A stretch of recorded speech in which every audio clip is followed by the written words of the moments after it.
திருப்பத்தூர் மாவட்டம் வாணியம்பாடியில் ஏடிஎம்மில் பணம் எடுத்து தருவது போல் ஏடிஎம் கார்டை மாற்றி தந்து 9,000 ரூபாய் மோசடி செய்த நபர் மீது பெண் புகார் அளித்துள்ளார். வாணியம்பாடி காமராஜபுரம் பகுதியைச் சேர்ந்த ஸ்வேதா அதே பகுதியில் உள்ள ஏடிஎம் மையத்தில் பணம் எடுப்பதற்காக தனது குழந்தைகளுடன் சென்றுள்ளார். ஏடிஎம் மையத்திற்குள் ஸ்வேதாவின் குழந்தை அழுதபோது அதனை சமாதானம் செய்ய ஸ்வேதா முயற்சி செய்துள்ளார்.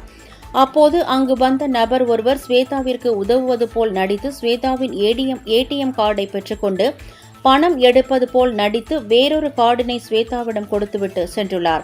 பின்னர் சிறிது நேரத்திலேயே ஸ்வேதாவின் வங்கிக் கணக்கில் இருந்து 9,000 ரூபாய் பணம் எடுக்கப்பட்டதாக குறுஞ்செய்தி வந்துள்ளது. உடனடியாக தன்னிடம் இருந்த ஏடிஎம் கார்டை பார்த்தபோது வேறொருவரின் ஏடிஎம் கார்டு என்பது தெரியவந்துள்ளது. உடனடியாக இது குறித்து ஸ்வேதா காவல் நிலையத்தில் புகார் அளித்துள்ளார். சம்பவ இடத்திற்கு சென்ற போலீசார் அங்குள்ள சிசிடிவி கேமரா காட்சி மூலம் விசாரணை நடத்தி வருகின்றனர்.